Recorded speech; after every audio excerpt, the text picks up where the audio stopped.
प्रिय दर्शकों, मैं हरि मोहन मिश्र पुनः आपके समक्ष उपस्थित हुआ हूँ और पुनः ज्योतिषीय वार्ता करूँगा। आज का जो टॉपिक है कारक एवं मारक ग्रह। जैसे इसमें 12 भाव होते हैं और हमने बना लिखा है 1 से लेकर 12 तक की अंक लिखी है। तो ये क्या है, मेष लगन की जन्मपत्री है। तो मेष लगन की जन्मपत्री में हम देखते हैं कि कौन सा ग्रह कारक होता है और कौन सा ग्रह मारक होता है। उसके अलावा प्रबल मार्केश भी देखा जाता है कि प्रबल मार्केश कौन ग्रह होते हैं। अब देखिए, सिद्धांत है कि कारक ग्रह मारक नहीं होते हैं। फिर से सुन लीजिए, कारक ग्रह मारक नहीं होते हैं। अब देखिए, किसी भी जन्मपत्री में जो कारक हाउस होता है वो फर्स्ट हाउस है, 5th हाउस है और 9th हाउस है। तो फर्स्ट हाउस का लॉर्ड, 5th हाउस का लॉर्ड एंड 9th हाउस का लॉर्ड कारक होता है, तो कारक मारक नहीं होता है। इसलिए इस भाव को हम नहीं लिखेंगे। अब देखिए, हम पिछले एपिसोड में आपको बता चुके हैं कि Lord of 2nd house and Lord of 7th house, दूसरे घर का स्वामी और 7वें घर का स्वामी मारक होते हैं। तो अब देखिए, हम मारक ग्रहों में जो आता है उसको हम लिख दिया, जैसे 2nd हाउस लिख दिया और 7th हाउस लिख दिया। तो मारक का मतलब ये नहीं कि वो आपको मृत्यु ही देगा। मृत्यु तुल्य कष्ट भी मारक के समान ही होता है। तो क्या है, 6, 8 और 12 ये दुष्ट स्थान की संज्ञा दी गई है और यहाँ के लॉर्ड जो होते हैं सो फ्रूटफुल रिजल्ट नहीं देते हैं, ये शारीरिक कष्ट भी देते हैं। इसलिए हमने क्या किया, 6, 8 और 12 को लिख दिया। 6, 8 और 12, जो छठे घर में जो अंक है उसको लिख दिया, 8वें घर में जो अंक है उसको लिख दिया और 12वें घर में जो अंक है वो लिख दिया। यहाँ 1 से शुरू है, तो छठे घर में 6 पड़ा हो, जैसे 2 हो जाएगा तो यहाँ छठे घर में 7 हो जाएगा। यहाँ जो 2 हो जाएगा, 1 अंक बढ़ जाएगी, 2, 3, 4, 5, 6 इस तरह से बढ़ जाएगा। तो उसी तरह से छठे हाउस में जो अंक होगा वो लिखेंगे, 8वें में जो अंक होगा लिखेंगे और 12वें में जो अंक होगा वो लिख देंगे। तो हम देखिए यहाँ अंक लिख दिया 6, छठे हाउस में नंबर दिया हुआ 6, 8वें घर में 8 और 12वें घर में 12। तो 6, 8 और 12 के अंक हमने लिख दिया। उसके बाद ज्योतिष का एक सिद्धांत है, भावात भावम, माने भाव से भाव को भी देखना चाहिए। तो छठा घर क्या है, रोग और ऋण शत्रु का है। तो इसलिए छठा से छठा भी उसका स्टैंड बाई भाव हो जाएगा। तो देखिए, हम छठा 1, 2, 3, 4, 5, 6, तो छठा से छठा हमने लिख दिया। तो छठा से छठा कौन है, 11वां है, तो उसको हमने लिख दिया। और अष्टम से अष्टम, भावात भावम के सिद्धांत पर अष्टम का भी स्वामी जो होता है वो कष्ट देता है और मृत्यु तुल्य कष्ट देती है। इसलिए अष्टम का स्वामी है, तो अष्टम से अष्टम तो 7 और 8, अष्टम से अष्टम। तो इसमें हम लिख दिया, ये अष्टम है, अष्टम स्थान है और अष्टम से 7 ये हो गया, 8 हो गया, 3 लिख दिया मैंने और यहाँ 3 लिख दिया। अब देखिए, 12वें से 12वें को भी लिखना चाहिए। तो 12वें से 12वें को हमने लिख दिया। 12वां हाउस ए है और 12वां से 12वां ए वाला हाउस है, तो 11 नंबर, उसको भी 11 नंबर मैंने लिख दिया। अब देखिए, मैंने 2 2nd हाउस का नंबर लिख दिया, 7th हाउस का नंबर लिख दिया, 6, 8, 12 और फिर उसके बाद में हमने भावेत भावों के हिसाब के अनुसार हमने यहाँ 11 नंबर लिख दिया। यहाँ का जो नंबर है अष्टम से अष्टम 3 लिख दिया और 12वें से 12वें भी 11 है, तो हमने 11 ऑलरेडी लिख चुका है, इसलिए से 12वें से 12वें को हमने हटा दिया। अब देखिए, 1, 2, 3, 4, 5, 6, 7, 7 हाउस हमने यहां लिखा। अब देखिए कारक ग्रह कौन है, तो कारक ग्रह तो ये जो है सो केंद्र भी है और त्रिकोण भी है। तो हमने क्या किया, पहले इसको लिख दिया 1, फिर 5th हाउस में जो अंक है उसको लिख दिया 5, और 9th हाउस में जो डिजिट लिखा हुआ उसको लिख दिया। तो 1, 5, 9 एक कारक ग्रह हो गए। अब उसके बाद हम केंद्र को भी लिखेंगे। भाई केंद्र में 7वां स्थान जो है सो मारक है, इसलिए हम नहीं लिखेंगे उसको। 7वें स्थान केंद्र में होते हुए भी यह मारक है, क्योंकि यहाँ आयु का स्थान है। आयु से 12वां ये स्थान है, इसलिए 7वां हाउस केंद्र में होते हुए, क्योंकि हम यहाँ ऑलरेडी लिख चुके हैं, इसलिए हम यहाँ नहीं लिखेंगे। अब देखिए केंद्र को लिखेंगे। तो ये जो है सो एक जो है सो एक केंद्र में है, त्रिकोण में हमने ऑलरेडी 1 लिख चुका है। फिर हमने 4 को लिख दिया, 4 को भी लिखेंगे, 4 को लिख दिया हमने।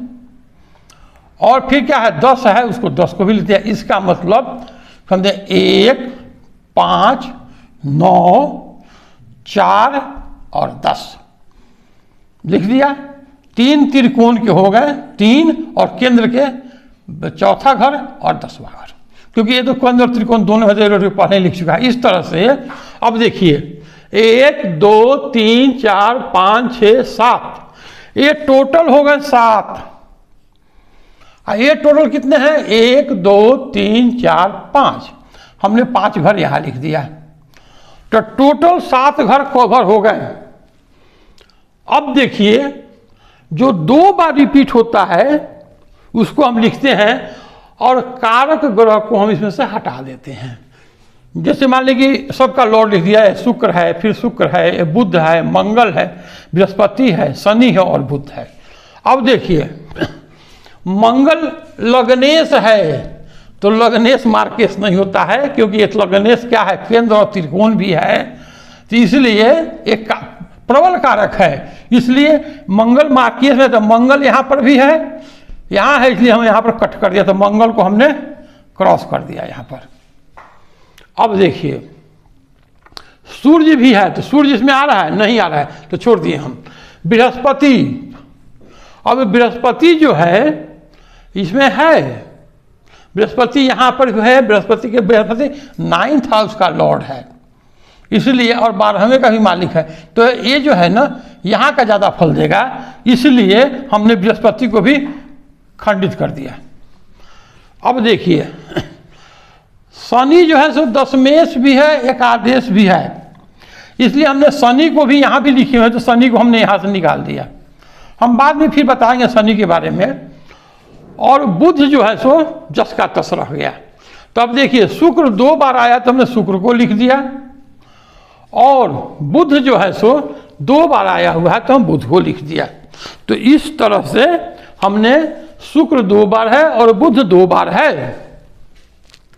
अब देखिए मार्केश ग्रह जो हुआ, द्वितीयेश और सप्तमेश मार्केश, तो यहाँ दोनों एक ही ग्रह हो गया है, तो ये मार्केश हो गया, और बुध भी जो है सो मार्केश हो गया, तो ये दोनों प्रबल मार्केश हैं। अब देखिए हमने शनि को तो यहाँ से निकाल दिया है, बाकी देखिए शनि जो है सो केंद्र का स्वामी तो है, लेकिन 11वें घर का भी स्वामी है। 11वां घर 2 चीज कवर कर रहा है, 6 है ना, छठा घर, 1, 2, 3, 4, 5, 6 छठा घर शनि का है, और 12वें से 12वें भी शनि का है। तो शनि केंद्र का भी मालिक है, 10वें घर का भी मालिक है, 11वें घर से मालिक है, इसलिए शनि यहाँ कम योग कारक होगा। तो क्या होगा, शुक्र और बुध के साथ यदि शनि बैठ जाएगा तो क्या करेगा, ये मार्केश तो है ही, बाकी ये इस ग्रहों के साथ बैठने पर, मारक ग्रह के साथ बैठने पर ये क्या करता है कि मारक ग्रह को खुद हटा देता है और ये मार्केश बन जाएगा। शनि में ये गुण है, यदि वो मारक या प्रबल मारक ग्रह के साथ बैठेगा तो क्या करेगा, मार्केश को हटाकर खुद वो मारक बन जाएगा। और ऐसे भी मूल त्रिकोण राशि यहाँ पर है शनि की, इसलिए इसका फल वो देगा, क्योंकि 11th हाउस का फल देगा। 11th हाउस जो है सो रोग ऋण शत्रु का स्टैंड बाई है और व्यय भाव का भी स्टैंड बाई है, 12वें से 12वें भी है। इसलिए यदि हम देखेंगे कि शुक्र की महादशा होगा बुध की अंतर्दशा होगा, बुध की महादशा होगा शुक्र की अंतर्दशा होगा, तो ये प्रबल कष्टकारक होगा, ये मृत्यु देंगे। ऐसे तो देखिए ये मार्केस में भी है, प्रबल मार्केस में है, और बुध जो है सो प्रबल। तो इसका हम बोल सकते हैं कि फर्स्ट हाउस में जो 1 लिखा हुआ है ये मेष लगन की जन्म पत्री है, और मेष लगन की जन्म पत्री में शुक्र और बुध दोनों मारक के साथ साथ एक प्रबल मारक भी होते हैं। और इन ग्रहों के साथ यदि यह बैठ जाए, शनि बैठ जाए, तो क्या होगा, इस मारक ग्रह को हटाकर खुद वो मारक बन जाएगा। इसलिए यहाँ पर जैसे किसी की जन्म पत्री में शुक्र जैसे यहाँ पर बैठा हुआ तो मारक ग्रह तो हो ही गया, शुक्र बैठा हुआ तो मारक है ही। यहाँ पर भी शुक्र बैठा हुआ है, द्वितीय साइड का लॉर्ड है, और शुक्र यहाँ का मालिक है, तो यहाँ ये तो शुक्र तो मारक हो ही गया। अब मान लिया जाए कि शुक्र जैसे यहाँ बैठ गया और उसके साथ शनि भी बैठ गया, तो शुक्र मारक ग्रह जाके छठा में बैठा हुआ है, या अष्टम में बैठ जाए, या 12वें में बैठ जाए, या कहीं भी बैठ जाए, मारक तो होगा ही होगा। मगर ये शुक्र के साथ या बुध के